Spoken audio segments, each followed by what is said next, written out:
Well, looky at that. I think we're live. Haven't done this before. This is new. I didn't realize I could do this. I thought I had to be a certain number of subscribers to go live. Granted, it's only live. People are actually watching you, and of course, nobody's watching me. So this is just going to be a more or less advanced recording. Just giving this a shot, see what happens. Obviously, no one's heard from me in a while. It's been a crazy few months.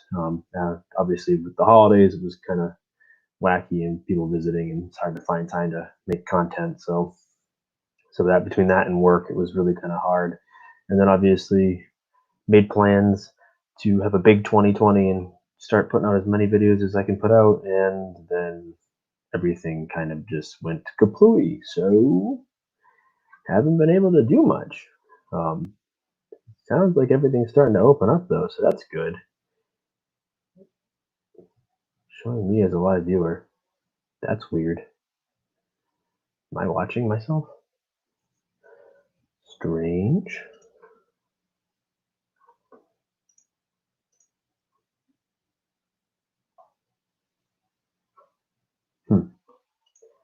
Weird. It's showing I have one live viewer and it's me. Well, there's going to be no plan to this. I was just going to crack open a beer I bought tonight, give it a shot. Tell people, oh, no, it's not. Oh, hi, Val. That's weird. It's showing when I have our live viewers, it's showing my name. I don't get it. Oh, this is weird. I've never live streamed before, so I don't know what I'm doing. I have no plan to talk about anything in particular. And who knows, Jess won't join me, so it'll be just me. No boring life tonight.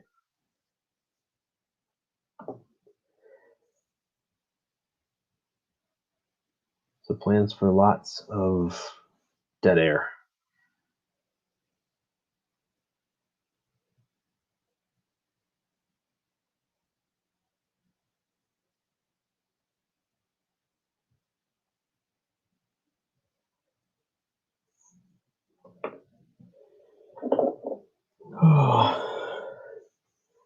So I can tell you this much. Living in Florida, you probably wouldn't guess that there was even a pandemic going on, judging by everyone that still parties and goes out. And if it wasn't for all the companies down here shutting down, like the theme park companies and stuff like that, people would probably still be going. It's kind of crazy. No one wears a mask, so that's fun. I shouldn't say that. A lot of people wear masks, but there's a lot of people that don't wear masks. So it's kind of like a push and pull here. But I go to my favorite bottle shop, and they're letting 5 people in at a time, and I would say 1 out of those 5 wear masks, and I'm one of those 1. So I'm following the rules.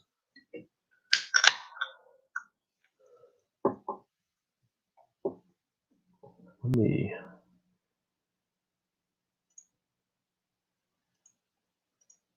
see if anybody wants to join.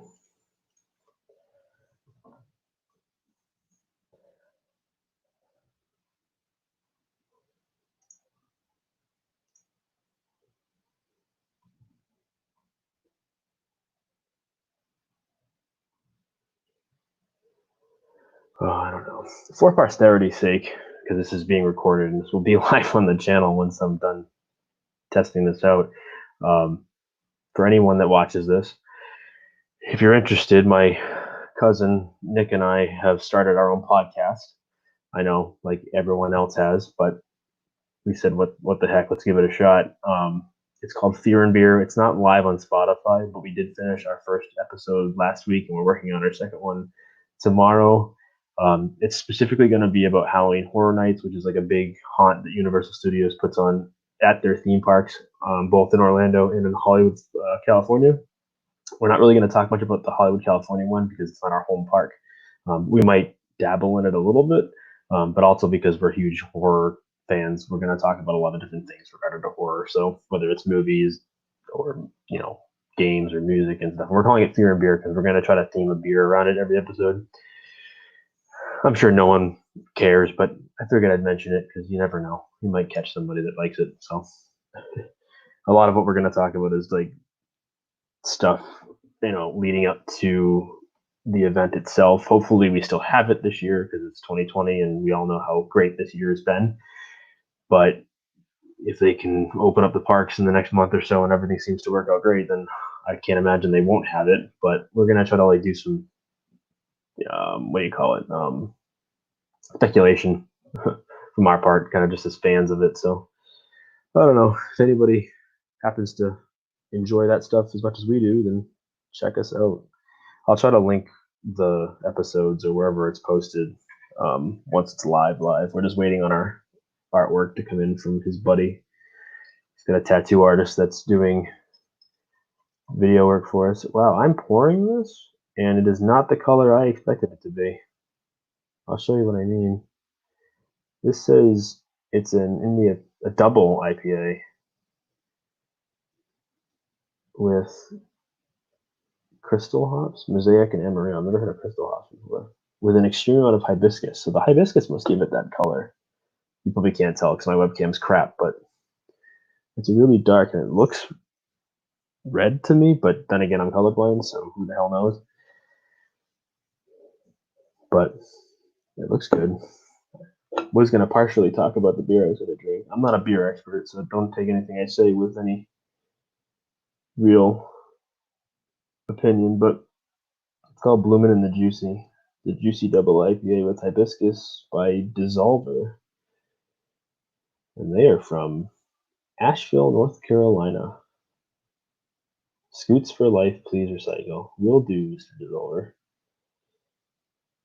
Oh, Scoots for life because the can has a scooter man on it. That's funny. Oh, we have a friend on here. I'll bring him in a second. Oh boy. I have no idea what I'm doing. You want to come in? You ready or no? Yeah? We're going to add a friend here. Hi, friend. Hey, friend. Can you hear me?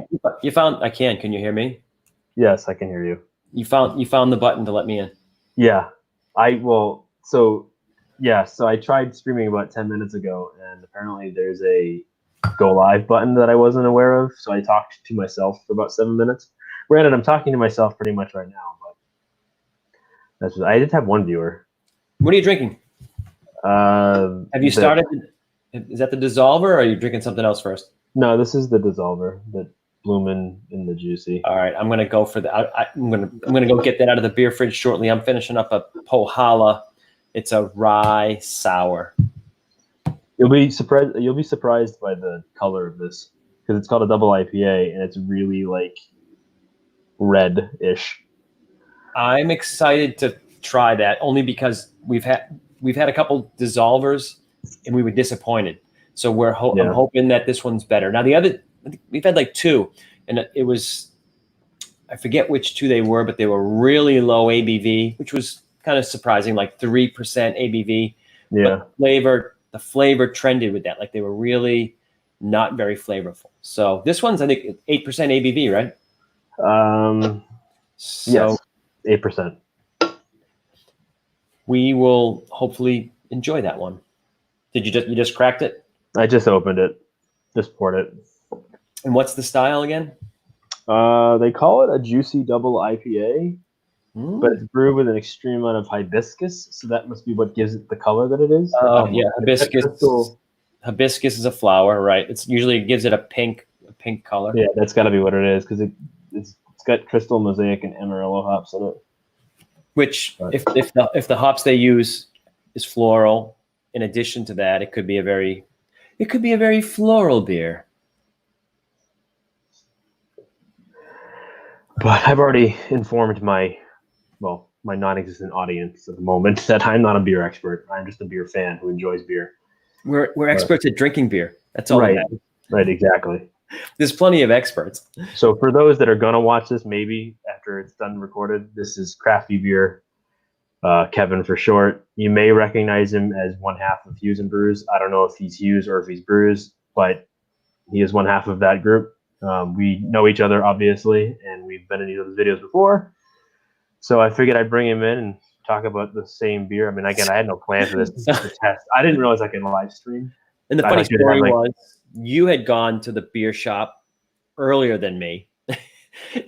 And I was like, tell me what you buy when you're there. And you sent me the whole list. So of course it's just a text list, right? So Right. so then we go, No lie. Karen and I are in the beer aisle, and I'm like reading it off to her, and we're like looking at all the cans, saying we're trying to find like the list. So it's really hard to find beer when you're looking at nothing but a text list. Especially when they hide the label, like the label itself is just an image, and they hide the actual text of whatever the beer is. So like those two that you asked about, I don't know if you found them or not, but you have to look on the side of the can somewhere to see the. Maybe not. I'm trying to think of the ones we didn't find, but I once I had scored like maybe 4 or more of the ones you had, I was like, okay, I'm not going on a hunt. And then I was like, okay, I'm working the big beer can cooler, and then of course there's like the 2 whole aisles of bottles and cans that are not cold, and I'm like, oh, I hope he did. Did he only work the cooler, or did he work the aisles too? Because if he worked the aisles too, we're never finding these things. No, I did not work the aisles. Nope.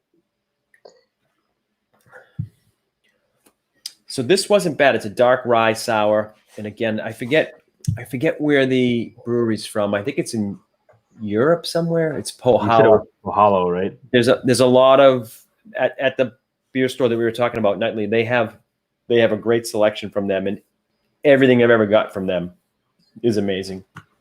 I can't find anything about them, but yeah, I mean the place we go is pretty awesome. I mean, you obviously introduced it to me, but you know, I've never had a bad visit. Like I've never walked out of there going, "Wow, I'm surprised I didn't see anything." I always find something, and I think I've only bought new stuff, and the stuff that I've bought in the past that I've had before is because I know what it was and I've had it before and I like it. Otherwise, I just try to buy new things every time I go, and there's always something new there. For a while, it was a lot of the same stuff. There's always some new stuff, but I noticed today there was quite a few not just beers, but breweries that I had not heard of. So some of the beer I bought is from a brewery I never heard of. Right.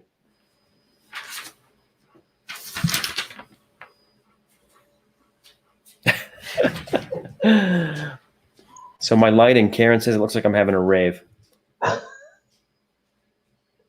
It works. It's better than my background. I just got a light and a dog. I'm sleeping on the couch right now. So you've already dove into the beer. Let me finish. I just sipped it. I'll wait. It'll sit for a minute. I'm not super worried. Yeah. So I was looking. So Dssolver, North Carolina. Yes, Asheville. And it's fairly new. Like I didn't realize, like 2019, which explains why they started popping up at the bottle shop that we go to, and I've never seen them before. And if you, go ahead. No, I was just like, I hadn't really heard much about them because, like I said, I've had a few recently and they're new. But so one of the co-founders used to be the former head brewer at Lord Hobo. Oh, well. So that's cool. Matt must be a Massachusetts guy, or at least was it part-time Massachusetts guy. I mean, my guess is like if they're a new brewery, like a relatively new brewery, I mean, they're pretty presentable, well put together. I mean, the labels are really good artwork, and the beer is pretty good from what I've had just now. But all right, let me go get the what's the name of this one again? Bloomin' in the Juicy. Bloomin' in the Juicy. I'm going to get me a Bloomin' in the Juicy. So yeah, who knows what'll happen with this? So just a little bit from the channel, and I will hopefully plan on getting more, vlog content done over the course of the year. It's really hard when everything's shut down, but it sounds like there might be a pass holder early event for Universal when they open again next weekend. I don't know if that's true or not. Well, I guess we'll find out. I got an email today, being a pass holder, that they says that we want to give you a chance to come in as a pass holder to get in before the general public does. So that'll be kind of cool. I'll be interested to see what happens. As of right now, the plan is to do temperature checks at the beginning of the park, and I think they're doing that now at City Walk as it is, so it'll just be the same, and everyone will have to wear a mask to get in, which is fine until somebody gets in there and puts a stink over it, but who knows. So hopefully if that happens, I'll get some actual vlog content going on this channel again. It's been dormant for a while. I came out of my cave. I've hibernated for the winter. That's definitely the color that. Yeah, right. Any beer that I've had that has hibiscus in it, that's been the It must color. come from the flower or whatever it is. Definitely the flower. Now, I don't eat too many hibiscuses, so I don't really know what they taste you don't like. Eat flowers? So I don't know if that's just for color. It's in a lot of beer, though. Yeah, I've seen it in a lot of beer. I get so sweet, floral, but I get a little bit of that vegetable nose to it. But it's got it tastes floral. It's very floral. All right, going in. Cheers. Give it a shot. Cheers. I enjoy it. I don't like it. Doesn't scream, buy me again and again and again. I could see having this if it's on the menu somewhere or if I find it in the shop in a month or two, but it's not one that I'm going to go out and buy every time I go to, Well, it follows what I was saying about the other beers that I had from them. This is good, but I don't know if it's intentional, but they're all like very muted flavors. They're not in your face flavors. Yeah. Which obviously there's a place for those style of beers too. And you said they claim to be a double IPA or just an IPA? Yeah, double IPA. Yeah, it says double. I mean, double usually is what? Strong flavor and strong ABV. So it depends, I guess. I mean, I think about double IPAs, and I think, correct me if I'm wrong, but I'm pretty sure double IPA just means they use quote unquote double the amount of hops. It's kind of like a naming convention. It's less about any particular style more than they just use double what they would normally when they brew it. And that's why they call it doubling or tripling if you get a triple one. I mean, you can obviously tell because it's a higher ABV. So maybe after 2 or 3 of them, you're like, this is definitely a double IPA. I can feel it. But at the same time, it doesn't really add much as far as like flavor. Like the only time you're going to get differing flavors with like a double is if they use like this one, multiple hops, and they've got 3 different hops in it. So I've had plenty of things with Amarillo and Mosaic in it. Not my top tier favorite hop styles or hop flavors or whatever you want to call it. And I've never had Crystal before, so that's something new. But then again, like, not an expert here. I don't drink a couple sips in, and it took like the first sip I didn't get like juice. I got that floral thing, but right. A couple sips in, I'm starting to get a little bit of that sweet juice. So with the little truth in advertising, bloomin' in the juice. So I guess is the bloomin' references the flower and the juice. I guess so. Yeah, when we're reading into it. So did you try to figure out what's the artwork? The dude on the scooter, is that somebody we're supposed to know? I don't know. If you read in the back, it says "Scoots for life, please recycle." So it must be a friend or maybe the brewer. He's got a. You think that's the brewer? Maybe. I don't know. If somebody knows who that is, let us know because I have no idea. He's got an ICP shirt on, so he's a juggalo. If you happen to be in the scene. He's that Insane Clown Posse, right? Yeah. Yeah. You didn't think I was going to know what you meant, right? I don't even know what I meant. It's got some cool pants though. What's the famous like eye triangle? Yeah, the third eye. Yeah, what's that? There's a whole story behind that, probably conspiracy theories, whatever. But Da Vinci Code stuff.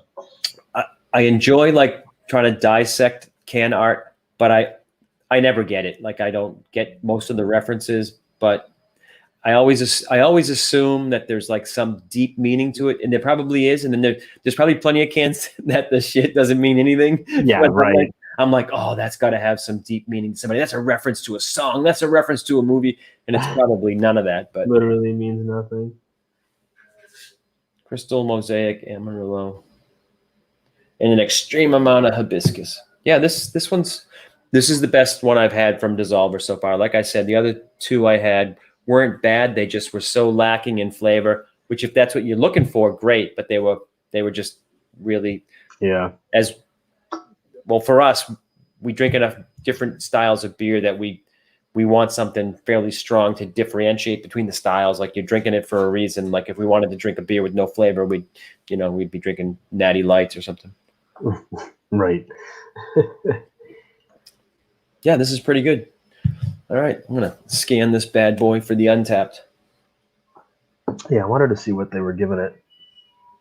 I think it's like a 3.7, so it's nothing like, not like over a 4 or anything like that. But Untapped's got it at 4.02 cap.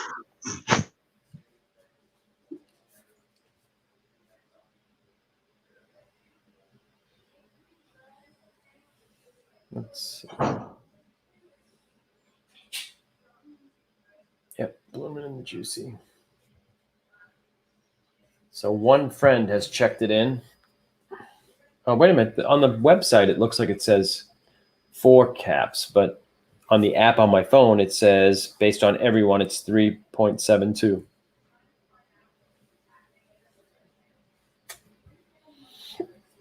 All right, well, I'm going to sip on this a bit before I... Yeah, for sure.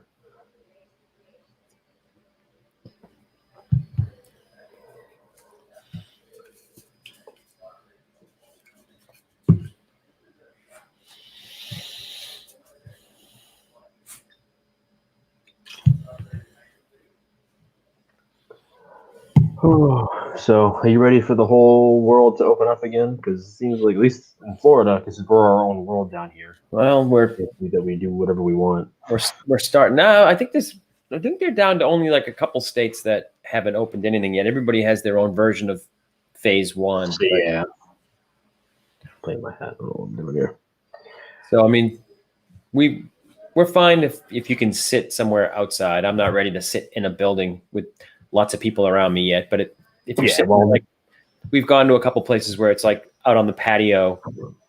Yeah, we were going to do that tonight. Where the wind is blowing through and it's wide open, which is, pretty reasonable. Yeah, well, according to the CDC now, apparently it doesn't transfer from surface to human as easily as they could have did. Right. So there's been a whole lot of Clorox wipes going on that weren't needed. A lot of bleach injections. Hey.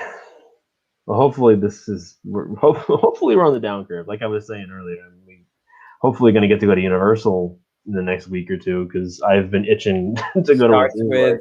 Starts with team members, right? Then a couple days, then past members, and then a couple more days, and kind of like a soft opening. Yeah, I mean, to be honest with you, I don't think it's going to be, even when the public can go, it's going to be like a huge influx of people, but it'll probably go from being nobody to, a good number. So it'll be an interesting test to see how everything turns out. Yeah, we did a trip over to we did a trip over to City Walk first, and then the Disney Springs the other day, and they're doing their thing. But right now, there's so few things open that at either place, like you go there and have dinner, and then it's nothing else to do, you leave. So you're not going to spend more than the hour it takes you to go have dinner and leave. So right. Doesn't seem like there's a lot open anyways. I mean, I heard that, I don't know what the dates are exactly, but I guess World of Disney is going to be one of the big stores to open first, and then they're going to work their way over. Just third party that opened a few things now. I think the Disney owned properties, or a few of them, I think it's the 27th, I think is when they open. Makes sense. The boathouse was open. Wolfgang Puck Bar and Grill was open. STK, one of the food trucks. Wine Bar George maybe was open as well. Yeah, I mean, obviously, like you said, it's everything that has an outdoor section, or at least you can sit outdoors. Obviously, things that are only indoors, they're not going to be open yet. But some of them were. I mean, the boathouse was sitting inside. They just were they? Had like 25% occupancy, but you could sit inside. We sat outside. Wolfgang Puck, no wait, walked up, sat right down. Outside during the day was pretty warm, kind of, in the sun, but the price you're paying if you want to be outside. I don't know. What are you thinking about this one? Like I said, it's not bad. I don't think I'm going to, if I'm going to rate it, probably not over a 2.5, but And is it a one and done for you? You've had it. Yeah, probably. Wouldn't buy it again.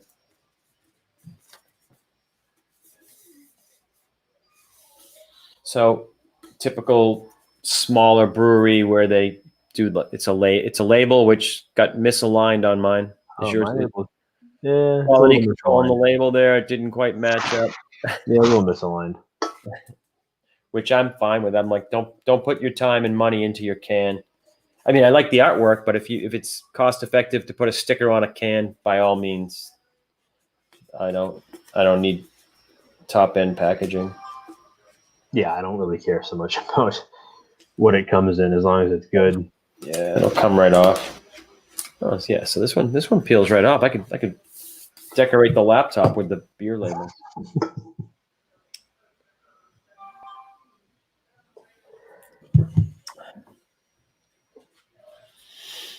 All right, I think I could probably check this one in.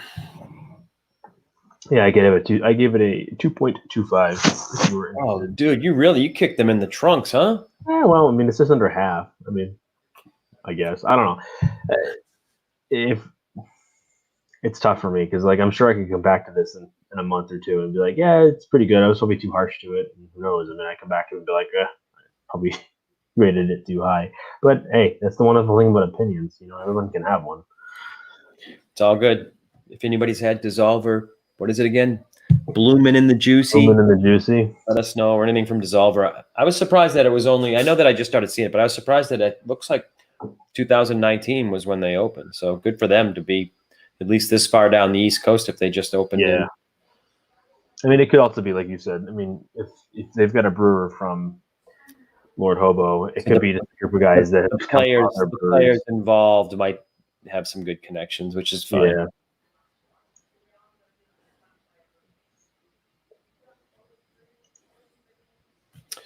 Yeah, I don't know any. I guess there's a little poke of bitter, the hop bitter in there.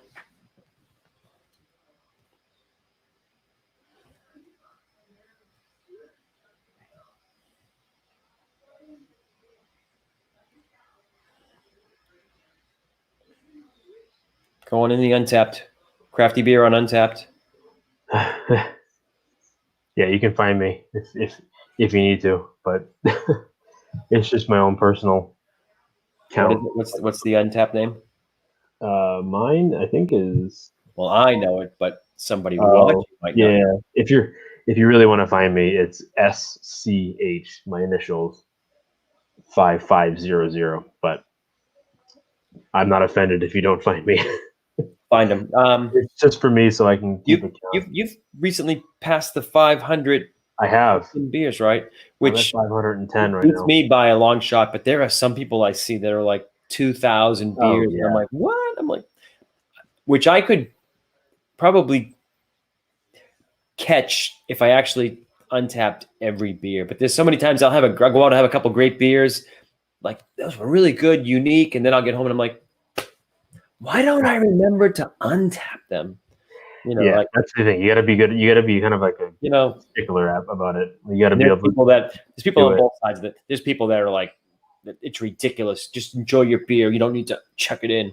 But well, it takes 2 seconds. But those are the same people that take pictures of their food and put it on Instagram. So, like, what is it? How is it any different?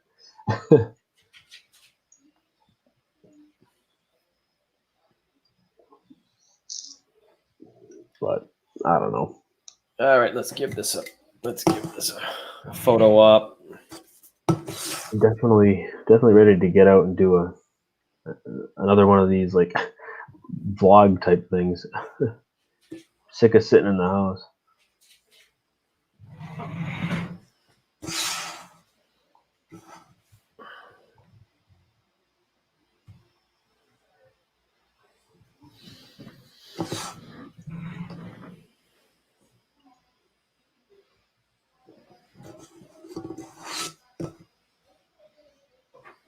So what are some of the other ones you picked up today? There's a couple breweries. You bought. It seemed like you picked a brewery and bought like at least 2 from each brewery. I tried to buy like 2 from each brewery. So I got another Dssolver. I forget what it's called. Let me pull up the list that I sent you because that would help me remember.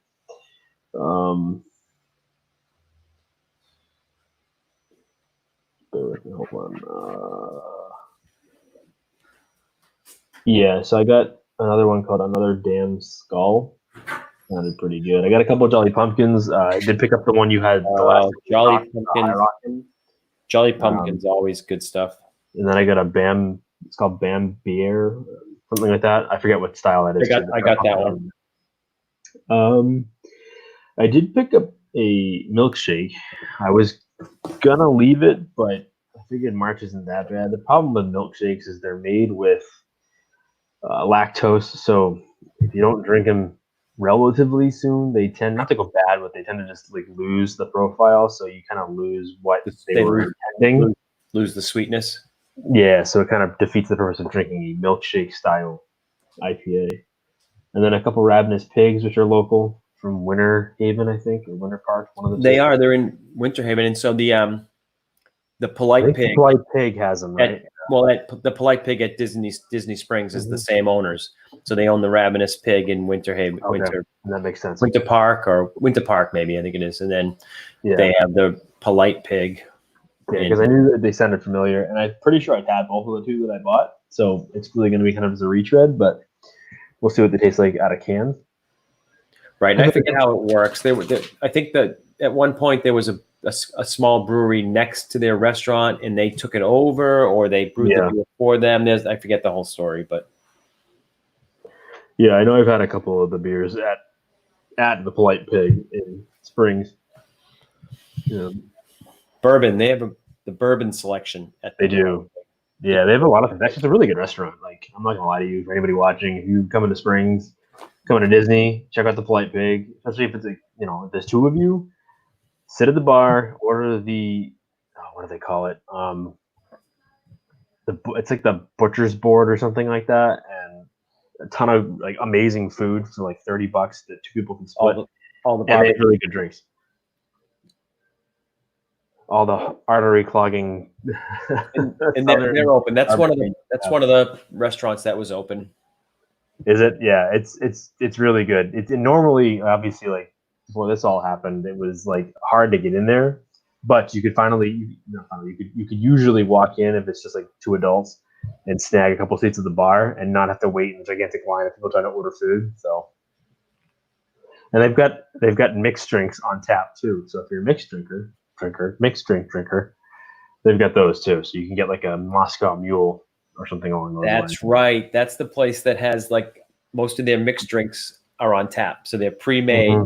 So you want whatever the mixed drink is, like is it Moscow Mule or a gin and tonic or whatever. It's like they pull the tap and they fill it. Yep. Which makes to-go drinks even easier for them. Because remember, at Springs, you can have to-go drink.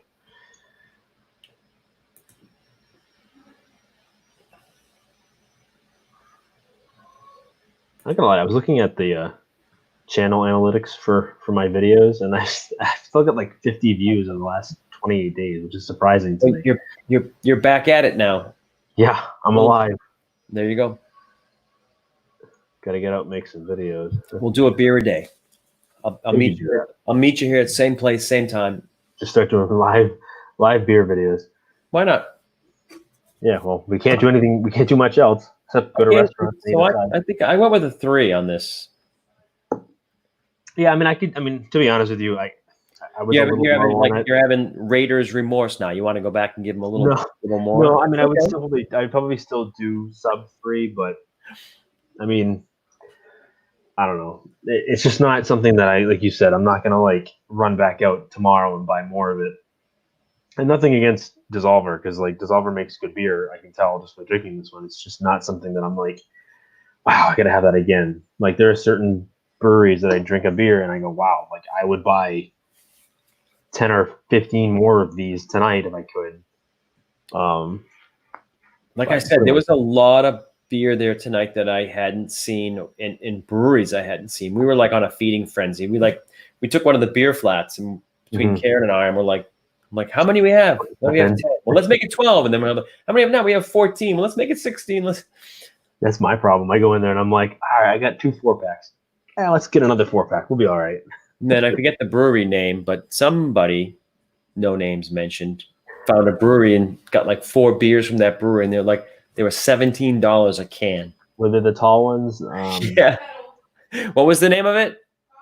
Copper Kettle. Yes, I had a stout from them. I think it's the same ones that they're selling there now. They're like $18 a can. Yep. So it's worth it though. Is it worth the $17, Karen? It's definitely worth the $18 or $17. She's still working on it. So what's the one you're working on? Is it?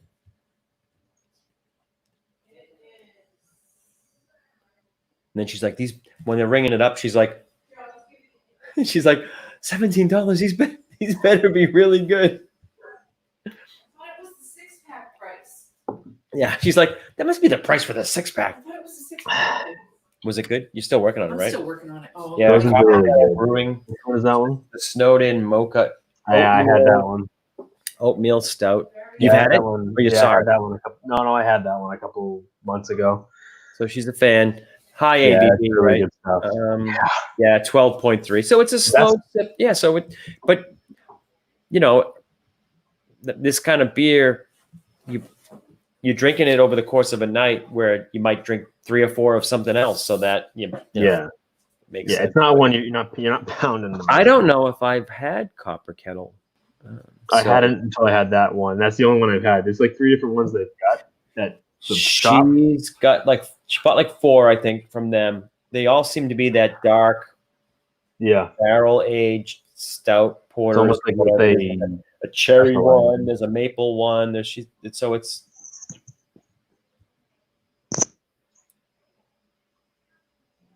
But yeah, it was good. That Copper Kettle one she's got right now is really good. From what I remember, it was really good. There was another one I got from, I don't know if it was from them or for somebody else, but it was like a Mexican jalapeno stout or something like that. It might be the same one. One of the ones that she got. Let me go get the other ones she got up here. Let's see what they look like, because that one was really good too. One of them's a Mexican something, right? Yeah, that Copper Kettle stuff is really good. I mean, if you're a beer drinker or you're a stout drinker, and even if you're not even like a huge craft beer head like we are, it's still worth trying to find if you can find it. All right, we're gonna go through Karen's beer. So this is the one. Yeah, it's Mexican style. That sounds good. I might have to have her let me.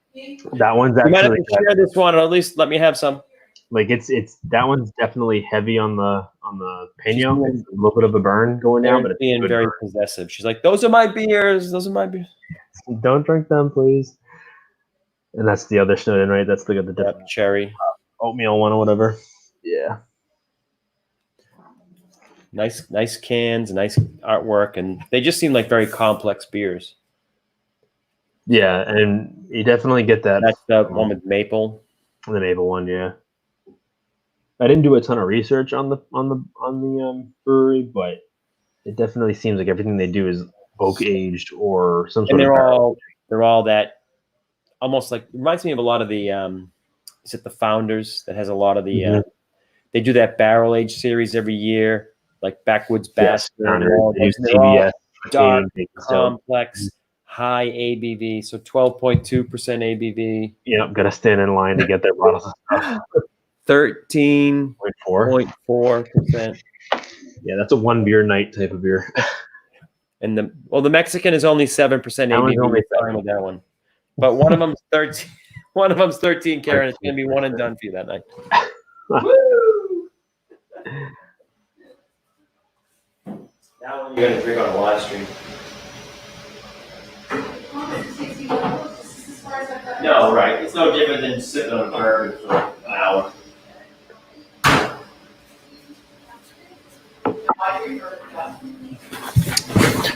And the problem was, what had happened is I bought a new beer fridge today, and I realized how little beer I had when I went to fill it up.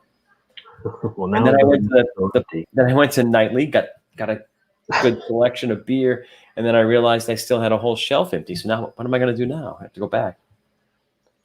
Yeah, well, but I have, like I said, I have another order from Craft Shack on its way. So there you go.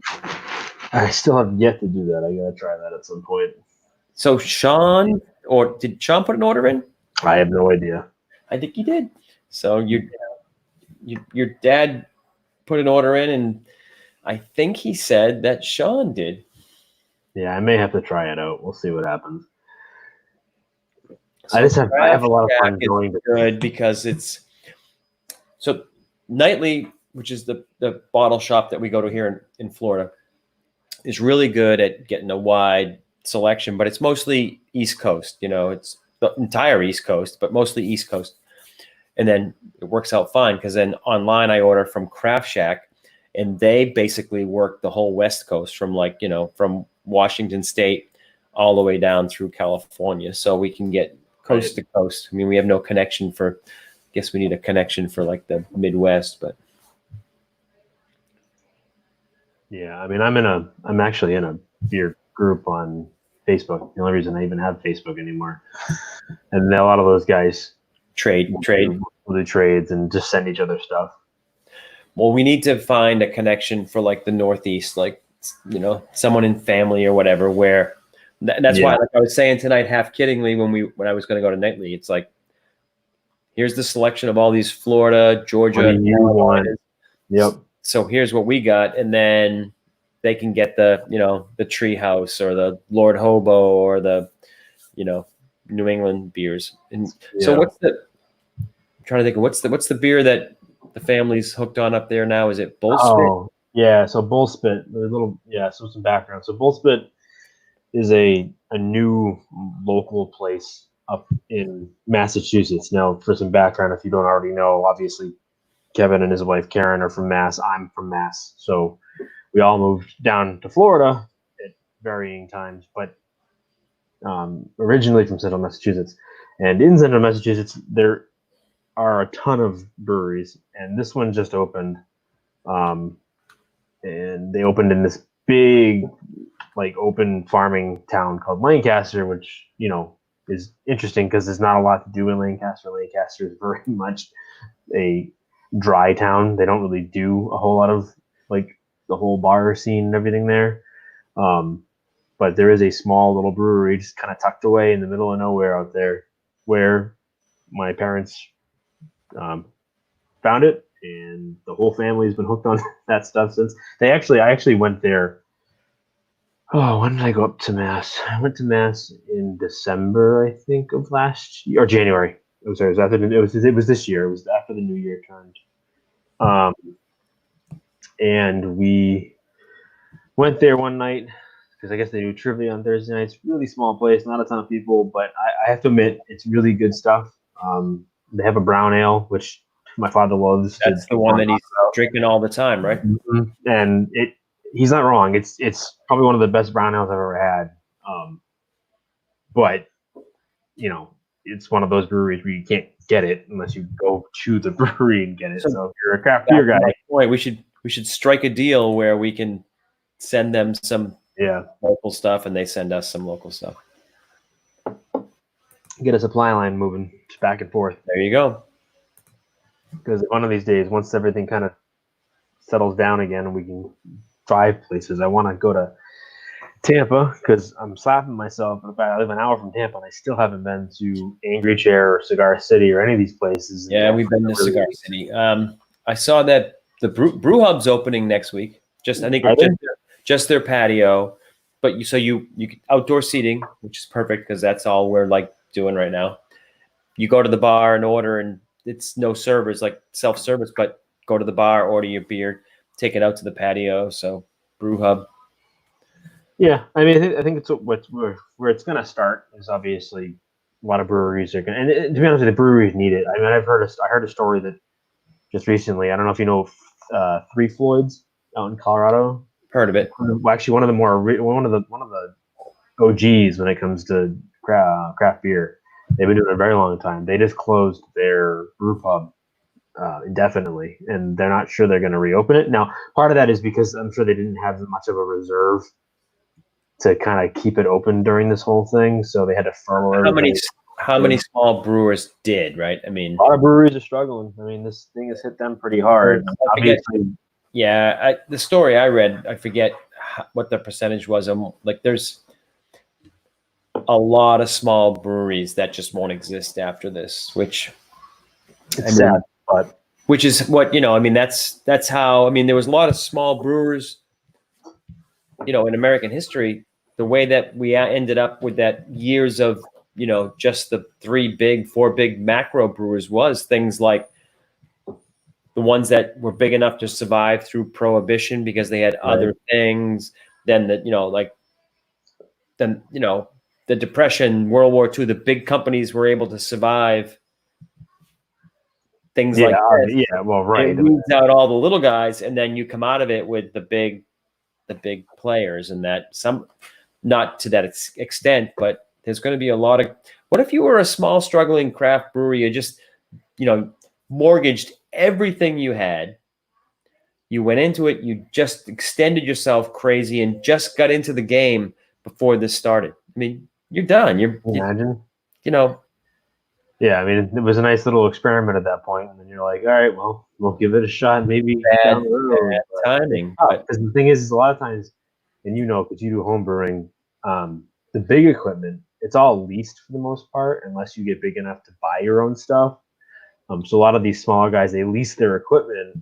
So not only are they, at the mercy of just not selling product, but they got payments to make. They got payments to make to pay off, at least to pay on those leased equipment. So the ones that are lucky are like the gypsy brewers that don't own their own place and they just go to places to use their equipment because now well, I'm not selling, I'm not brewing, I'm not paying. It's right.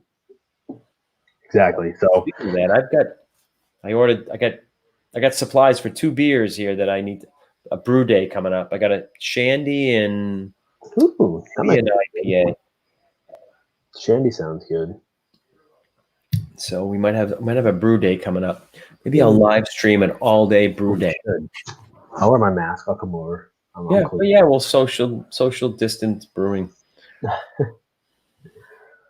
But yeah, I mean, it's got to be rough for some of these smaller places. I know obviously the big ones don't have that problem so much, but because I've seen some people, some brewers are delivering beer to people and making house calls and stuff like that, but I can't imagine it's very easy because the thing is you've got overhead, and that's the whole big thing. It's one thing to just sit at home or just sit in a garage and brew beer, but when you've got overhead to worry about, beer sales can sales can only take you so far. I mean, overhead expenses, all that's tough and you can't get out from under it. But then what about a small brewery that had 15, 20 people working there too? Right. And that's on your mind, payroll and stuff. That's people's lives, right? Crazy. Yep. Well, I don't know about you, but I finished that one and it was good. I'll stick with my rating. I don't think I'm going to change it. I don't think But you gave him a 1.1? No, God no. Come on now. I gave him a light a 1.1, but that wasn't bad. I mean, again, I don't eat too many hibiscus flowers. So I don't really know what to look for when it comes to that flavor. I mean, it was interesting. If you saw a picture of it, you'd know the flower. I guess when I make a juicy IPA, that's what you're gonna label it as. I expect it to be juicy, like to the point. I guess I'm so spoiled on like citrus juice, like lemon or lime or orange or grapefruit. And I think the name, like you had a preconceived notion because if you're going to call a beer juicy, you're expecting the orange Julius, like my God, grapefruit, like orange, tangerine, orange, pineapple. But it's more of a floral juice, I guess. I don't know. So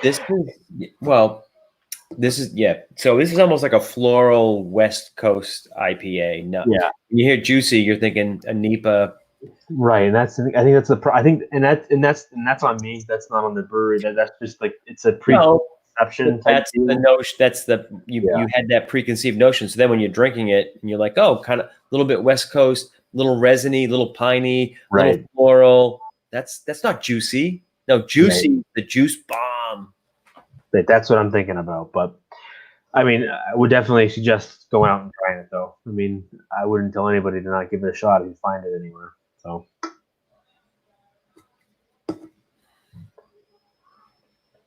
All right. Now the question is what do I change to? Do I stick with IPA or do I go something different? Well, if you pick something I have, we'll move to the same one. Should I go get the list and see what I got? Yeah, what do I have here?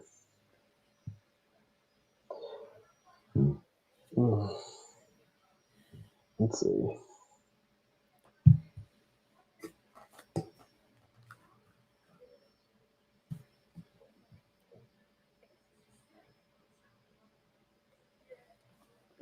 So this, the floral bitter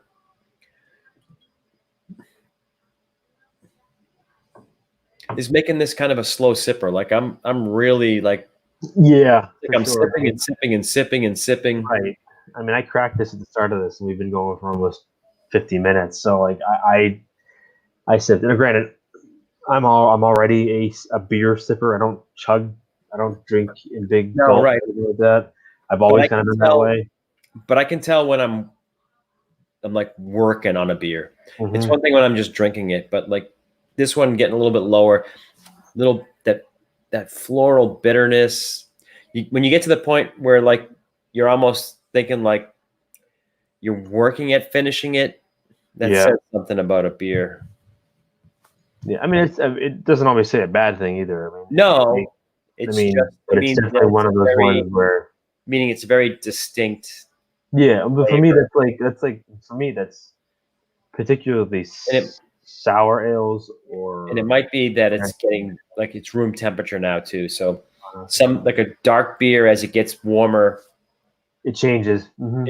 It breathes and it has a better flavor to it. This one might not. As it gets warm, it might not be conducive to this. Right. Yeah, for sure. It definitely changed a little bit as it got warmer. So I mean, if you're one to not like beers as they get warm, you want to drink this a little bit faster. But it seems to happen with a lot of IPAs. Is like if I don't drink IPAs fast enough, they definitely change the profile as it gets warmer. And like I said, I'm not an expert, so I don't really know what the technical or scientific term is, but there's definitely a shift in like what you get on the front end versus the back end and so forth. But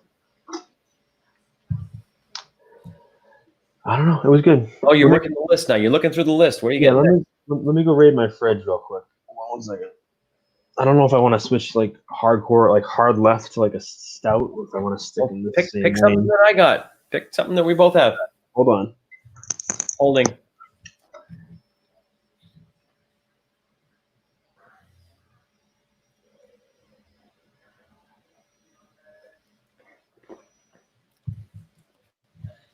And I've been trying to move when I've been shopping for beers lately. I try not to find IPAs recently, only because it's like the whole beer aisle is all IPAs. I love IPAs. It's probably my favorite style, but I just want to work around the style in wheat beer, porters, stouts, wit beers.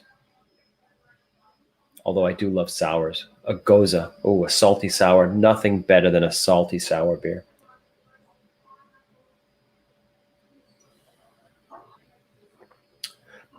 This is the best I've had from Dssolver. So good on them.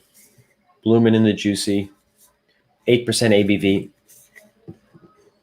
As I said earlier, the two that I've tried from them earlier were really low ABV. So I don't know if it's like we thought maybe that was their genre, low ABV beers, because it was like 3% ABV on both of them. But this one's a real beer. ABV, no small 3% ABV, no taste.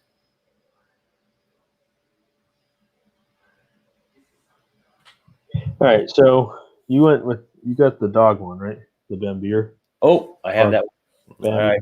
What's the style on that one again? Is it a brown ale? No, this one from the can. One of the cans says on the can, it's a farmhouse ale. and Oh, they claim it to be a tart and tasty balance of malt, hops, and yeast.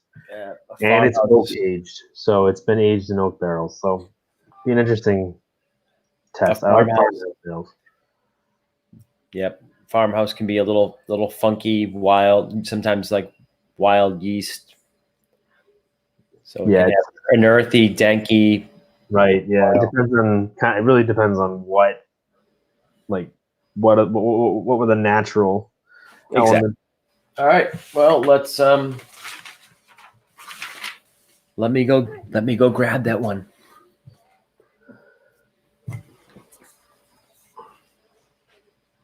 Yeah, so again, this one's by Jolly Pumpkin Artisan Ales, and I've got a couple from them. I've actually got a bottle that was bottled in 2017 I haven't cracked yet, which is a farmhouse style ale. Obviously, some of the best farmhouse ales I've ever had are from Hill Farmstead up in Vermont. If you've heard of them, then you know what I'm talking about. If you haven't heard of them, find a way to to attempt at them or try them. It's hard because they don't distribute, and they're in like the northern part of Vermont, in the hardest to get place ever. But they make some of the best farmhouse ales I've ever had, and I'm always interested to try different takes on that style. Plus, their artwork's pretty cool. It looks like Spud McKenzie a little bit, and it's called Bambeer. These guys are based out of Michigan, and Michigan knows how to do their beers.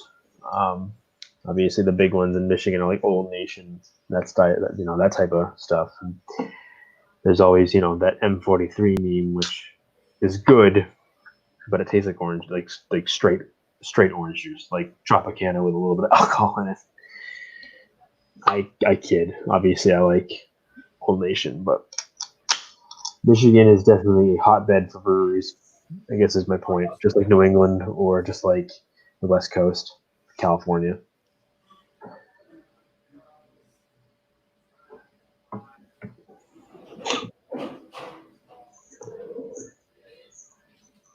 It smells good, that's for sure. Definitely smells like a farmhouse ale. It's good. It smells really good. I'll pour it in a second. See what it looks like and see what it tastes like.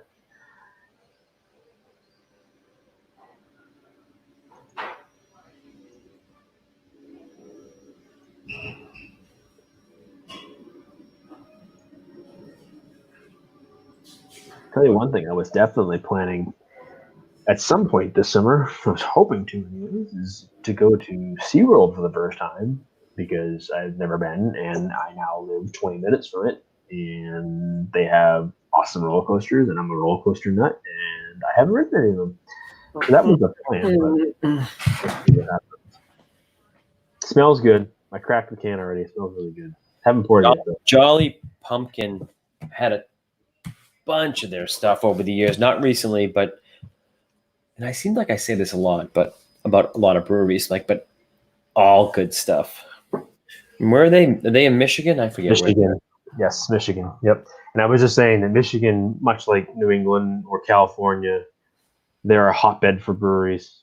Colorado, kind of like that same type of deal where there's a ton of good stuff you can come out of Michigan. 4.5% ABV. It's a session beer. Yeah, it's a light on the alcohol by volume, but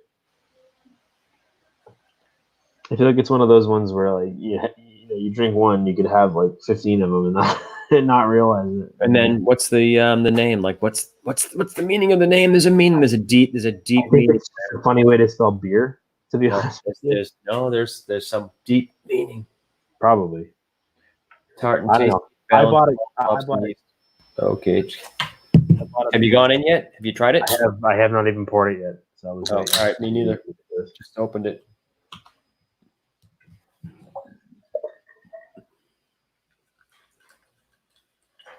Oh, it's lighter than I expected in color.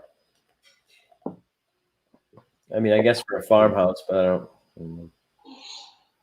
Oh, yeah, it's definitely aggressive pour. I got a huge head going on here. Look at this thing.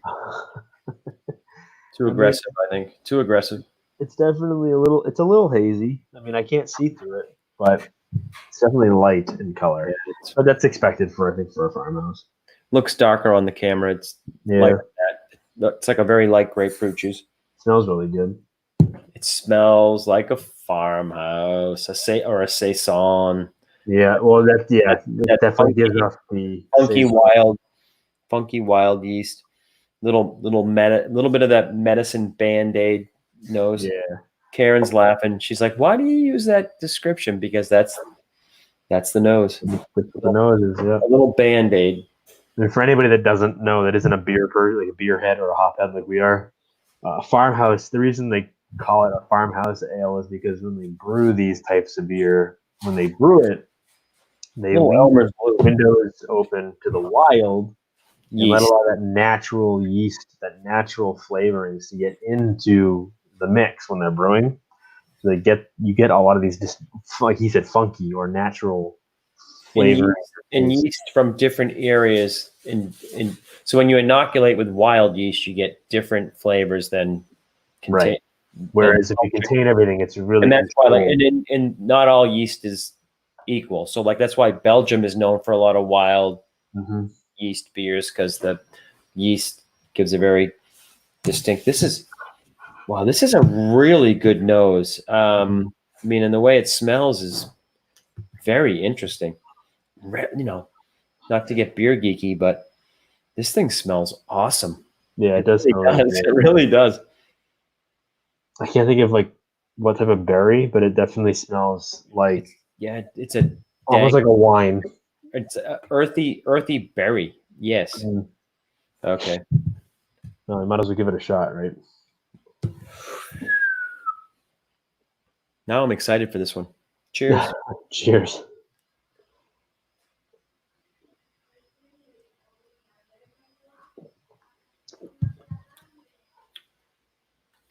Wow. Tart berry jabs you right here a little bit. It's tart on the back side. It's not so bad on the front. And then a very dry back. The back end of it is very dry, and it like leaves this dry thing on the back of your throat on the end. Well, like I just said, I mean, it smells like wine. Kind of tastes or goes down like a wine. Like a dry tart wine. I mean, you kind of get that with farmhouse ales. This is a really good beer. One sip in, and I may be sold on this one already. I'm taking this really. The nose alone was complex and very distinct. Told you what you were in for. It's definitely what you. Yes, I get that. Oh, it's got this. Oh, so there was this astringent tart bite in the back. This time it was like right on the tongue. This really white wine. This is a really good beer. Yeah, it's really. Wow. I mean, I'm all on board for it. I'm surprised because I did just find it on Untappd, averaging right now 3.6. What, really? Yeah, which is strange to me because it definitely. All right, so I mean, it's obviously not like the greatest farmhouse ale I've had, but and again, I'm comparing it against something like Hill Farms, like I talked about earlier, which is like top tier farmhouse ale. But for buying off for the style, I'm just judging it like I like it. Yeah, no, for sure. I'm definitely on board with that. I mean, it's better than the last one I just had. No offense to Dssolver. You had to make a good beer, but this is like so much better. Aim for this. If you make a farmhouse ale, aim for something. We went like pretty far apart in this. Right, we changed spectrums a little bit, but.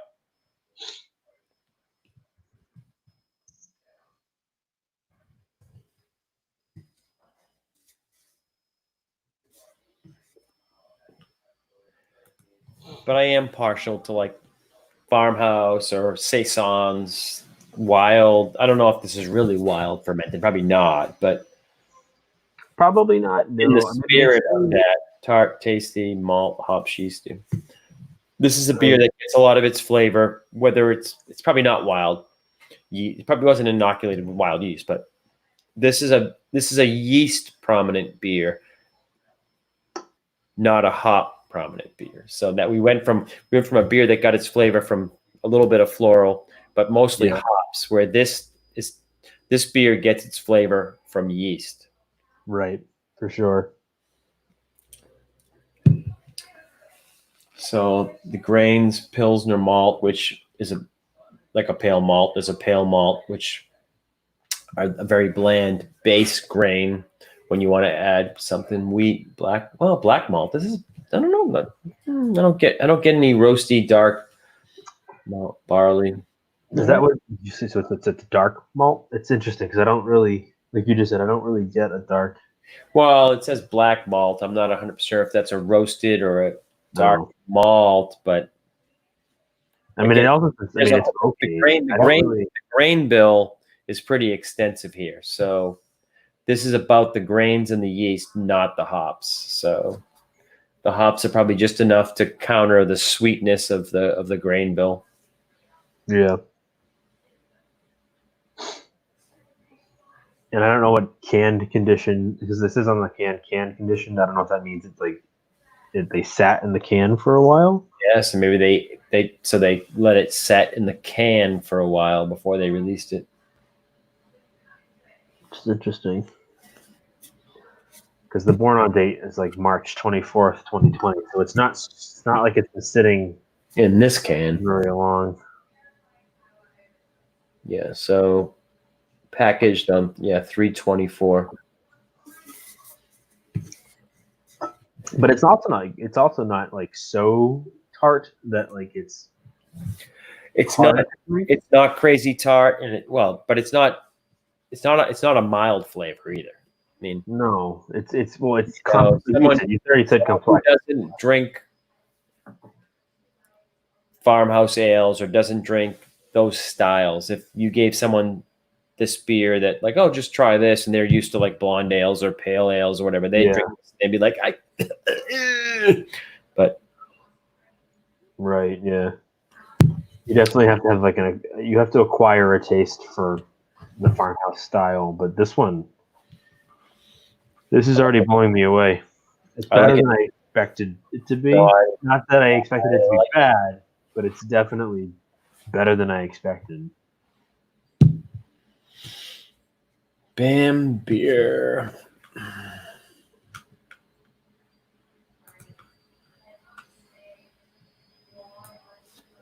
All right, so if anybody's had the Bam beer from Jolly Pumpkin, let us know. Yeah, let us know, because like I'd be interested to see what people think about this particular farmhouse. Because like I said, most of the farmhouses I've had have been a little bit more tart, but the flavor profile in it is so complex that it's hard for me to kind of be like, I can't. It's hard to pick out what is what. So it's the style, at least on Beer Advocate, they have the style as a Belgian saison, which makes perfect sense. Like I said, a lot of if they aren't truly wild inoculated beers of the style, Belgium for some reason is well known for their wild yeast, has a very distinct Belgian flavor that the yeast causes. So that's, in a saison, which I think which translates to season, meaning that they use whatever ingredients locally the farmers have during the season. So let's see what the rating is. The average rating is 3.94. Which is higher than what Untapped is. Now, granted, obviously, it's just farmhouse ale named for it's named after their dog, the brewer's dog, the Jack. Oh, okay. Oh, it's a Jack Russell. Who was struck by a car and bounced back in fine, tenacious Jack Russell fashion. Oh, well, good for her. So that's the artwork. That must be the name of Bam. Must be the dog's name. Oh, okay. All right. See, we've at least figured out the meaning, the deep meaning behind the can art. We figured it out. So he just got hit by a car and he just picked up, dusted off, and carried on. Dry hops. So they put the hops in after the boil and the fermentation. Spicy malts. Yeah, I might get that. I might get a little spicy. kind of like a wheat beer or a Pilsner wheat beer spicy. Yeah, there's definitely some spice like to it. I mean, it's definitely heavier on the I don't care malt, about ratings. I really like this one. I really do. No, I really think that this is a well done farmhouse ale. All right, I'll stop like fanboying over the beer, but I like this one. No, it's fine. I think it was a perfect. It was a perfect reset after that kind of floral, bitter IPA. Yeah, I think there's more to this one. That's the thing. Like that last one was good, but there wasn't a ton of the flavor. It was very one to me. It was very one note. This is all over the place. And granted, I think like we stated, you kind of expect that with a farmhouse. There's definitely going to be a lot more going on than just a traditional IPA or juicy IPA. But yeah, this one, I don't know. It's not a lot of words I can use to describe it, other than it's really good. It is. If you're into ales, check it out. If you're not into ales, check it out. Before we even started, I said that Jolly Pumpkin, everything I've had from Jolly Pumpkin has been good. So they're doing something right. Yeah, they're a brewery that I want to learn more about. Because like I said, I have a bottle from them that I haven't cracked yet. I was waiting to do that with Nick for our next podcast episode. But yeah, I mean, I'm definitely going to buy more from them. Looking through the list, they have a lot of beer. I'm trying to see if I can pick out any one of the names that I've had, but honestly, I had never heard from them. I had never heard about them until you had shown me that one once, and then I had this one tonight. Plus, I'm into anything Halloween-y. So Jolly Pumpkin's right up my alley. And Michigan's definitely one of those places that like they just got a ton of great places to check out, ton of good breweries to check out. Good call. All right, good call on this one. Because I picked this one up because it was on your list you sent me, and it looks familiar. I think I've passed this one over a few times. Like I've seen it. Yeah, I noticed that they had a couple different Jolly Pumpkin ones in there, so I grabbed both of them. And I recognized it obviously from the last time we had spoken. You had shown me the high rockin' or Hyrokin, whatever how you pronounce it, and then they had this one as well. So I'm a dog guy, so there was a. Let me go back to the list. There were some breweries on your list that I had never heard of, which was good.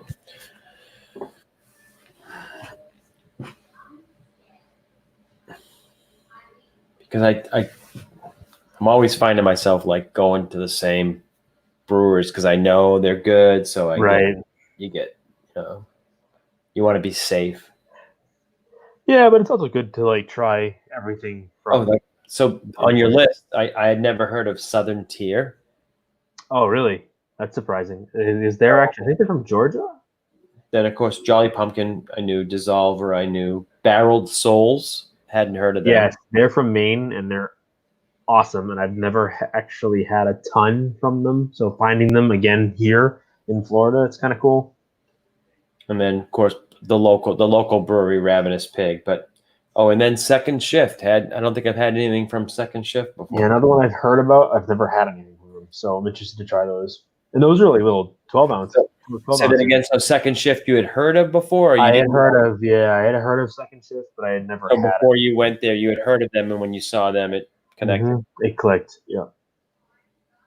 Like I said, I'm kind of a beer nerd. I don't know a ton about the science behind it, but when it comes to breweries and stuff, I recognize names and who's talking about what. Well, that's why you said you're going to do a beer a night for a whole year. You said, right? So you said, if COVID keeps up the way it is, then I may have to do that. I'm not going to leave my house. Well, I heard you talking briefly about it.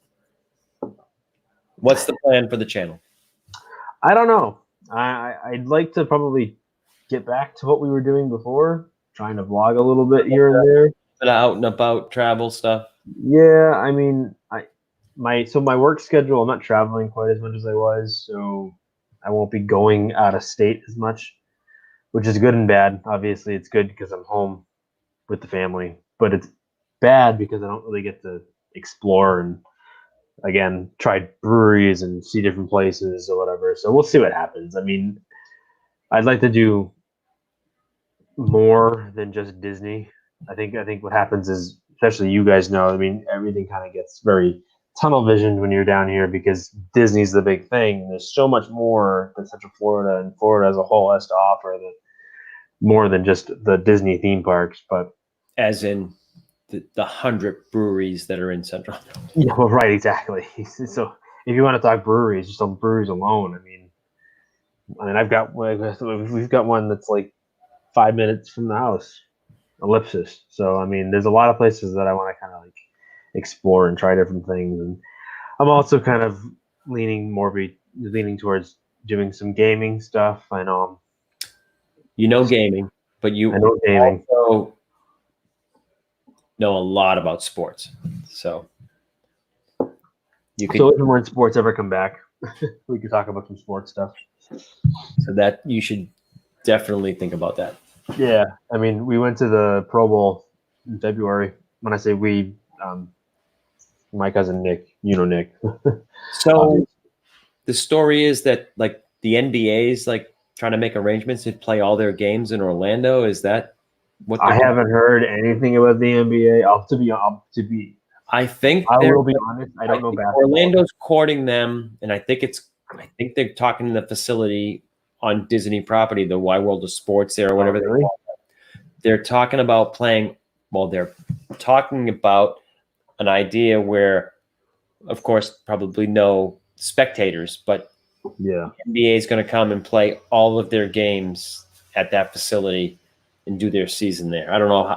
Huh. It's going to happen or not, but that's the news story I've seen a couple times. Yeah, I can only imagine like how that would work because there's, I don't know, with basketball, there's what 30 teams, something like that. Again, I'm not an NBA nut. I don't really know a ton about it, but it'd be interesting to fit that many teams in one building and be able to do. I mean, my guess would be that they're probably talking about doing playoffs in one location and just doing the playoffs and being done with it. Because I know that they were talking when they had first shut down that they would like to get the rest of the season done, but I don't know at this point, being that it's already in the end of May, that they'll get the entire rest of the regular season played. But they might take the top 8 seeds from each conference as it sits right now and then do a one-off playoff in one location, which would be kind of cool. I don't think any sport is going back to full-on games with a live audience for a very long time. Only because it's the NBA. Like if you share the screen, literally they're talking about. I mean, they're showing you the NBA experience, but they're talking about doing the whole season at the sports complex in Orlando. Well, that's interesting. When they say that when they use the term restart, that means like redo the entire season. My guess would maybe do like a shortened, like a quick, like. That's interesting. I don't know how that would work. I'd be interested to see how that works because they have a sports complex there where. Yeah, they do. The thing is, they already played. Maybe like the WWE did, where like they'll host the whole events there, but just no spectators. I don't know. I mean, from what I've seen, I know with like the NFL, their plan is to play in front of no crowds. So I'm sure you're far more in tune with that. What's the NFL's plan right now? Like, do they have any plan? They don't have a plan. As of right now, the plan is to go ahead with the season as they would normally. My guess is that they're probably in the planning stages of just playing games without a crowd. I was actually talking about this earlier with a friend of mine. They'd be in camp right now, right? I mean, they would be in camp. they gave permission, or not permission, but they basically said that teams can start doing digital camps. Like, they're not meeting together as a team yet. It's a physical game. What's a digital game? Yeah, I don't know how that's going to work, but my guess is that a lot of it's just strength and conditioning. Again, I'm not an expert when it comes to So they're going over stuff, playbook and stuff, and team meetings, having their meetings, and then doing their workouts and stuff like that over the phone. Most teams now, they like basically with their starters, they're doing touchless practices anyways, because nobody's going to get hurt. No one's going to not doing 2-a-days anymore. No one's going to get hurt in their like camp before they start the season. But I think there's no talk about like, this is the date we're going to start having the teams really meet. No, not yet. I mean, I haven't heard anything. So you think it'll be a truncated season? They'll end up having it shorter? No, I think if the NFL goes this year or starts, like they plan to this year, I think it'll be a full season, only because it'll go from September into 2021. I think the only reason they would do that is because they have the money and the power to do that. I think if they play in front of an open stadium, they're the only league that won't be hurt as bad by it. I guess my point is that, like, for certain sports like soccer, NASCAR, motorsports, it's all sponsor driven, so they don't rely quite as much on gate revenue like the NFL and baseball do. But the difference is the NFL has some of the they have the highest TV contracts of any professional sport in the United States. So to them, like, if they play in front of stadiums without people, it won't hurt them quite as bad because they know people are going to watch. I'm sure ticket sales is still a good portion of it, but it is. But let's be honest. I mean, the Super Bowl is still the most watched TV event on Earth. So if that's any indicator, then the regular season games will at least attract enough people to keep them afloat. They're not going to go the way of the AAF or the XFL. I don't think. What I find interesting is all these contracts the players are signing, because I heard today that Dak Prescott got offered a contract. Now, that I think that also came out as being false, but he turned down, or supposedly turned down, like a $35 million a year contract, which to me is kind of wild. I don't know how these teams are going to pay these players the money that they're paying them for a year if they don't play. I mean, I don't know. If any business had enough cash flow or reserves to survive this, it's the NFL. It's an NFL team, right? Right. So we'll see. NASCAR came back this past weekend, so seemed to do pretty good. I don't think the ratings have run the race. They ran the race at Darlington. So just I didn't watch it, but empty track. Yeah, they did it in an empty track. Ran it without. And do you know what the viewership was? It must have been pretty crazy. I haven't looked it up. They were the only event running, so I mean, right.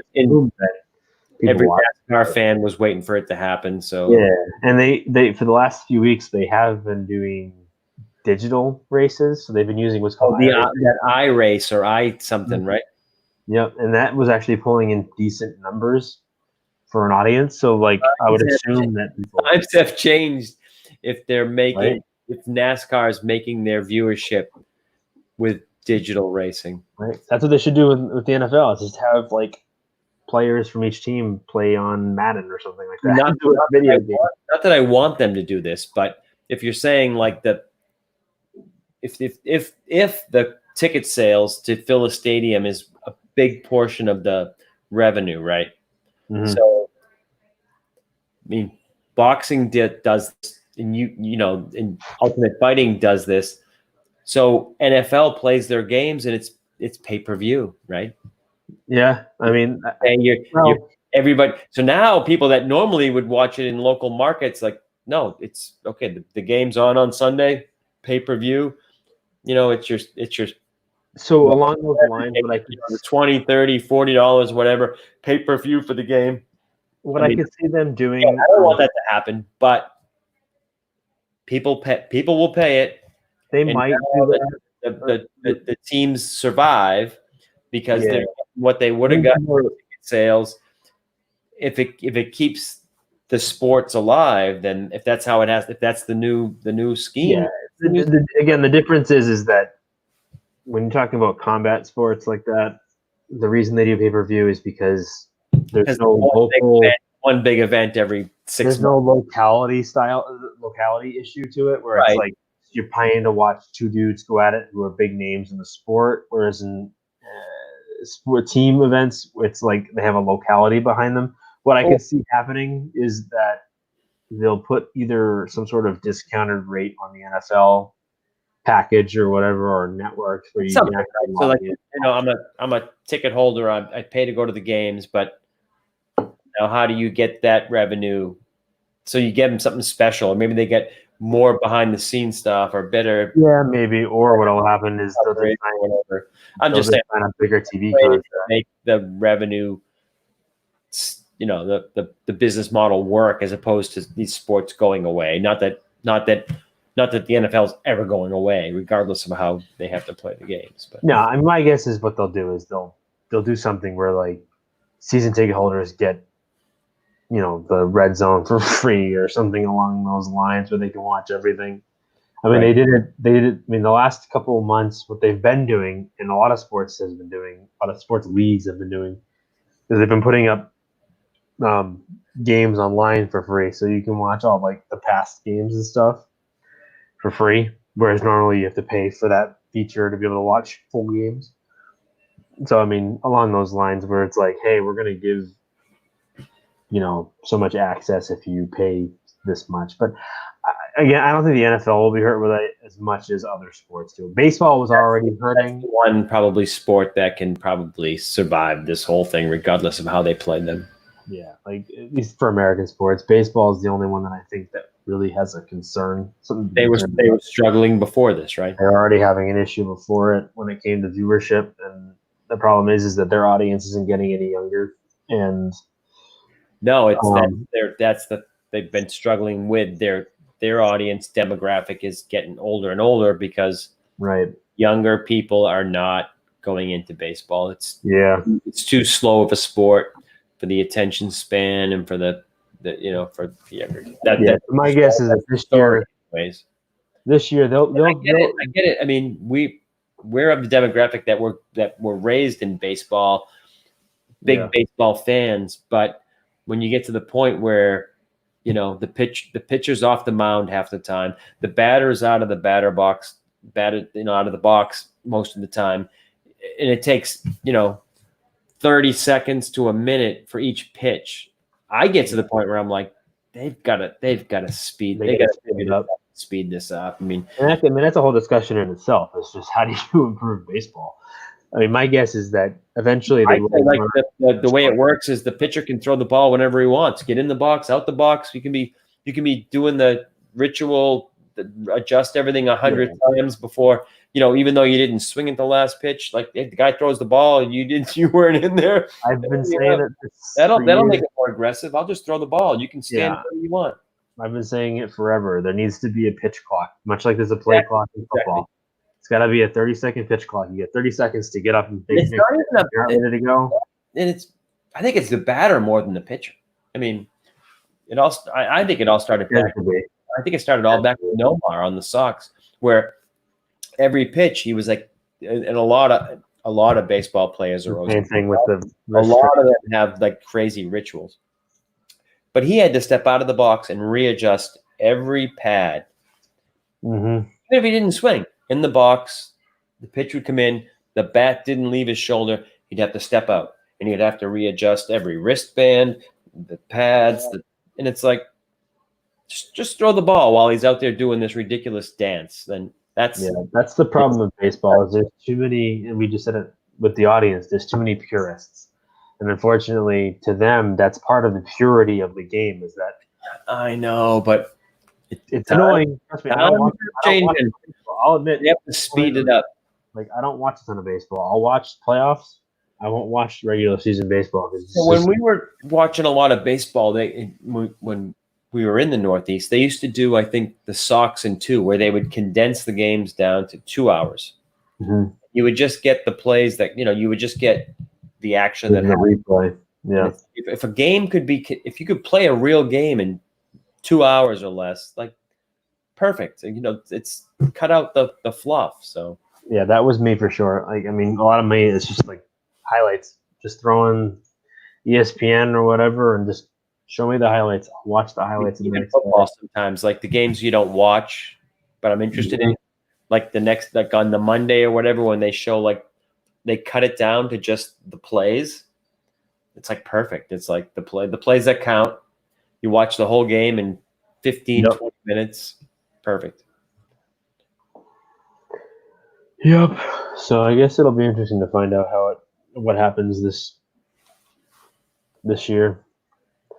Because I don't know. We'll see if basketball does finish the season, if baseball ever gets anything in, and if football actually has a season. But who knows?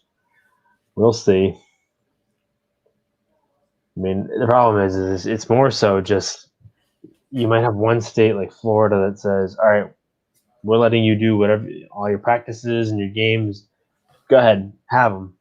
Whereas other states are like, we don't want you having that stuff yet. So it's kind of like you could have the stories are saying you could have the whole NBA playing their whole season, every team here in Orlando. How's your farmhouse? Good. I've got that much left. This is also, you know, it's funny. What do you got? A Seminoles hat on? What are you wearing there? Oh yeah, my Seminoles hat. Yeah, Florida State. So speaking of sports,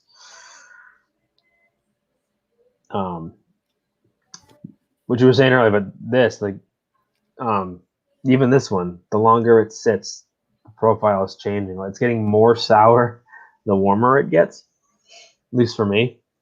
Whereas when it was cold right outside the fridge, it was, and a lot of sours do this, is the longer it sits, the warmer it gets, the more sour it gets. But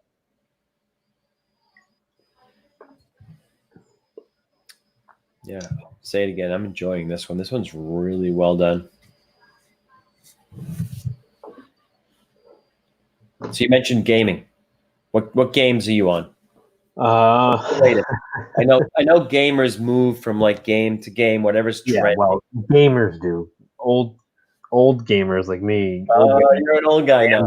That's funny. Families don't game like we used to. If you're the old guy now, I'm screwed. But go ahead. Some yes. I mean, when at one point it was, you know, every month I was playing something different. Nowadays, because so what are the old guys playing now for games? That's a good question. Depends what you're into. For me, what are you playing? What are you playing? So for me, I'm actually more into sim racing now than I am anything else. So I just got hooked on. We were talking about just 10 minutes ago. We were talking about iRacing. So I signed up for iRacing. Is that what you've been playing recently? Were you in like? No. So what you're talking about is that you were playing on the Xbox with a bunch of people. So yeah, I do play. I play Forza Motorsport. That's what it was. Regular, so pretty regular. It's an Xbox racing game. But iRacing is more of a simulator. So I guess I'm trying to make it sound the right way. So think of it like this: certain ones like Forza, which is more of a game where it's controlled and you can only do so much, and there's still that arcadey game element to it, so where the system is helping you. Is it game versus a true simulator? Is that right? So where iRacing is trying its best at being a true driving simulator, racing simulator, where you have to be careful about all the different elements of driving a car, essentially, you know, tire wear, engine, running the right line, the track changing as you run laps around on the track. So it's more than, whereas the game element of it is just, so it's not Mario Kart. Exactly. Yeah. It's hard to explain. I mean, obviously, no, it's not. No, I get it. It's like a true intricate like flight sim.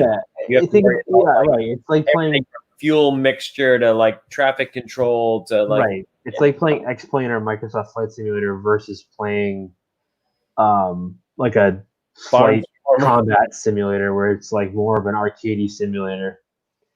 So do you prefer the really technical NASCAR simulator, worry about all the details, or prefer the game side? Like, depends on the mood I'm in. just Like, drive with a bunch of my friends and crash into each other. yeah, it depends on the mood I'm in. I mean, Forza is fun for that aspect, where it's just get online with a bunch of people you know and race. The reason I like iRacing is because when you run in that, everyone that's running against you is all looking for the same thing. They want a clean race. They don't want whereas Forza's kind of become a meme in the sense that when you run online in Forza, everyone's turn one crashing or first lap wrecking. There's just everybody's driving into each other like it's a demolition derby. So if that's all you care about is just getting online and just being a jackass, essentially, But that's to your what point, it is. there's a time and a place for both, right? Yeah, I mean, if I just want to have fun, I'll do that. Or if, the family's playing, like Dad or Sean's playing it, I'll do that. Or if, I just want to get on and do that. That's But if one you thing. were if it was just I'm going to play something, you want the serious simulator, figure this out. Yeah, I want to have a decent, an actual race, like a decent race where everybody's doing. And are they both multiplayer? Like both? Yeah, that's all real iRacing is. iRacing is strictly online. You but racing it's real with other people. Multiplayer. Mm-hmm. Yeah, and I think it was with true simulators, even with X-Plane, because you can do X-Plane online. I think you're usually doing it with a bunch of people that are doing it for real, for serious, actual either training. Yeah, there's air traffic controller. There's flight plans. They're yeah, a lot of guys use it to unwind from their actual job of flying a plane or driving a race car. They don't want to do it to practice. Drunk guy who's upside down crashing into the tower. That's not right. And you can find that with some of that stuff. You can still find that, but for the most part, it's people that. So the racing stuff is what you're kind of into right now. For the most part, I mean, I'm still a big. I'm still a big shooter fan. So growing up playing all the World War II shooters and stuff like that, I'm still doing a lot of that. But I prefer that on PC than Call of Duty guy, or not as much as I used to be. Only because Call of Duty's kind of gotten to that point again where you're an old guy. Yeah, well, it's just because everybody all the online players that play it now are either dudes that have done nothing but play Call of Duty their entire life, or they're a bunch of kids that I just don't I don't relate to anymore. So what about sports like FIFA, soccer, NBA, Madden? Yeah, I still do a bunch of that too. But that's again the simulation stuff. I simulate being a GM or a coach. I don't play the game necessarily. More so team building. Strategy versus first. Yeah, it's a whole simulations thing. I guess we can say it. So even even with a game like Madden, which to me is super frustrating when it comes to the mechanics of the game, I'm more apt to get in and manage a team, put the roster together, and simulate the actual gameplay, and try to play it that way. But there's a whole community of people that do that. You can go on YouTube and find tons of people that run channels where all they do is just do a series of, hey, I'm the Boston Bruins manager and I manage or whatever, and I manage the team over a course of 15 seasons and see how many Stanley Cups I can win without playing the physical game. I let the system, the engine, run the game and give you results. Right. So it's like you said, strategy versus. Yeah, it depends on what you're playing too. Unfortunately, Electronic Arts, the one that kind of owns the market on all the sports games, they don't have a great engine, but it is what it is.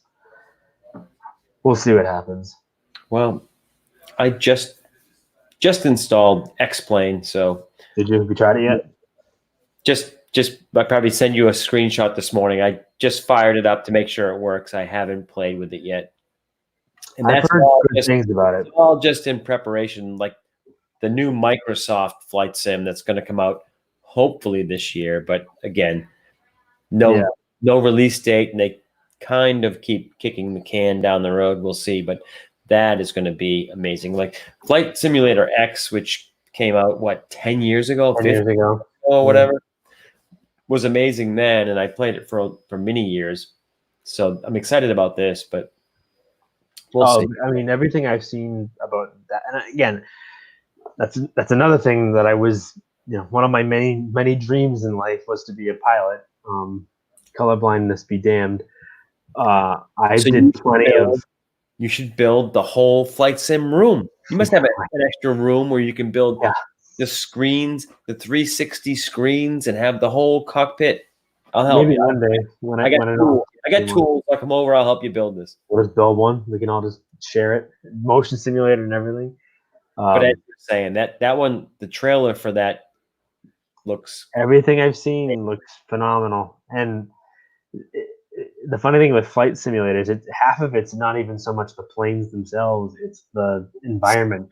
It's the Earth. It's like the fact that you can go anywhere and see 30,000 different airports in full 3D modeled.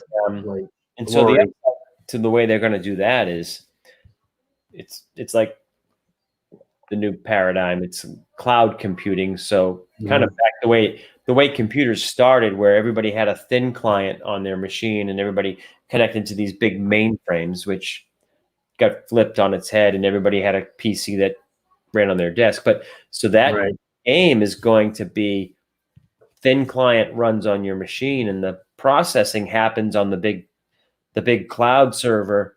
So the requirements aren't going to be as much, where like your machine is only going to run the process to show you what's going on, and the graphics and all of the heavy lifting is going to happen remotely. So actually it could be that the requirements for that unbelievable high resolution world graphics is going to happen remotely. And you don't need the crazy machine, but a lot of them do that. Even iRacing, that's kind of what it does. It hosts. It's completely the opposite. Like, that's how computing used to be in the early days. You just had a terminal that was what they called a thin client.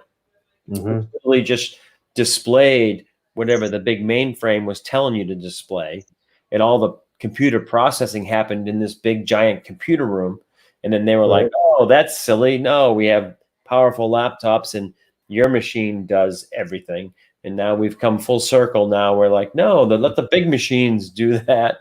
And we'll just send the image down to your machine. It's kind of what it's getting to at this point. Now, I mean, it's still, for gaming, that's still a big part of it, is having the equipment here, but they are getting to the point where you're going to buy a $100 legacy games where like you download them and they run on your machine.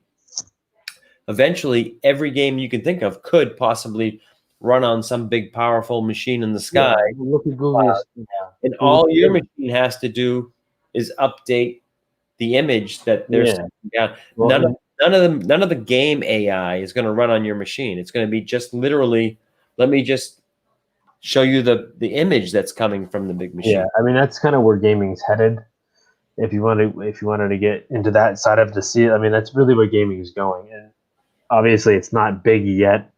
Google Stadia was something they were trying to kind of get along those lines, and Nvidia is doing the same thing, where it's like you can build a basic $200 machine that can stream or pull that data from wherever we're hosting it, and we're handling the bulk of it. You're just streaming it or playing it from your machine at home. But even nowadays, where gaming is headed, we've kind of gotten to a point now where graphically, it's less about the actual visuals or the polygon count, because we got to a point where it's just, I don't know how much better we can get. Where we're going now is ray tracing and RTX and that sort of thing, in the sense that when I'm playing a game, not only am I seeing amazing graphical quality, but I'm also getting real-time shadow manipulation, real-time reflection, where it's no longer the system saying, let me redraw everything mirrored to give you the illusion of a reflection. I'm giving you a full-time reflection of whatever graphic or whatever you're looking at, and it creates a whole other world. It's kind of wild. If you go on YouTube and watch a million videos about ray tracing and where it's the kind of headed, like with Xbox Series X, which is the new Xbox that's coming out. Yeah, it's It's amazing. going to have unbelievable computing power. I mean, and then eventually you're going to all move to the high def VR. I've got one of those too. I've got an Oculus. Already happens. But. Yep. Yeah, it's kind of wild where we're headed, but who knows? I'm getting to the point where it's hard for me to upgrade a lot faster than I could before. So it's like I get there eventually, but like I just upgraded to the newer Xbox One a year ago, and they're already releasing a new one. And this year is going to be their next big upgrade in a long time. Right. I forget the name of it. What's the name of the next generation? Series X is what they're calling it. In the new PlayStation 5. But I mean, you're talking about a machine that has what they call a teraflop. They have 12 teraflops of power, of computing power in it. And it's wild because not many home computers have that kind of power. And you're going to be able to buy it in a $600 gaming console. Well, the fact that their hardware technology, what's the Xbox One, right? Mm-hmm. Has held up this many years. Mm-hmm. It's kind of crazy, right? At the rate technology and hardware accelerates. Yeah. The fact that the last generation of Xbox is still going strong is amazing because it was.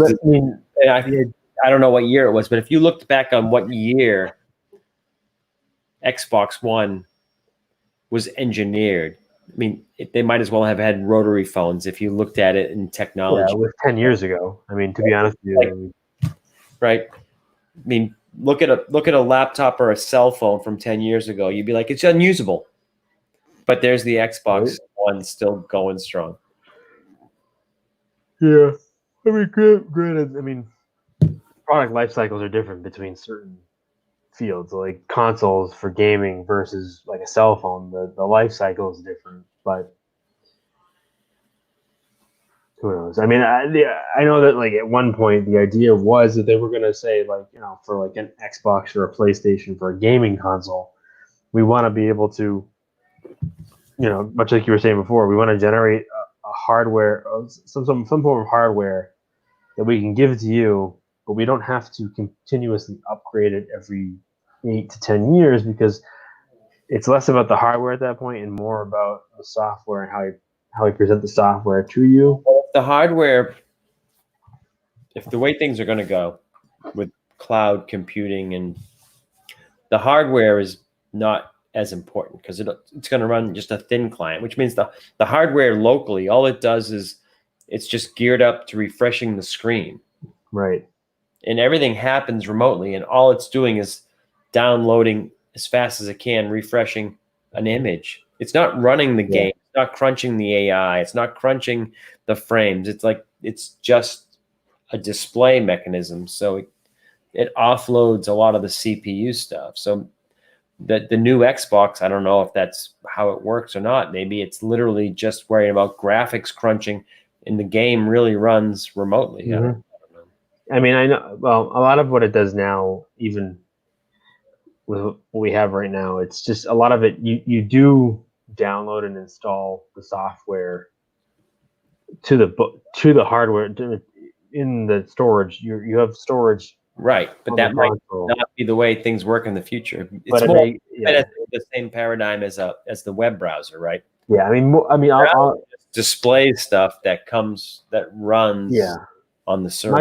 Microsoft will be the company to really kind of push the cloud hosted type stuff more so than like Sony, which is still kind of more of a gaming console. And people have made the argument that Xbox is no longer competing with PlayStation or Sony because of the fact that they're less of a gaming console and more of a multimedia set of hardware that can manage. You can run games, cable, movies, and that sort of thing, whereas PlayStation is more still a dedicated gaming console with the capability to play movies and that sort of thing. But who knows? I mean, the amount of power and the amount of hardware you get with these things nowadays is kind of insane, even just in the last 10 years.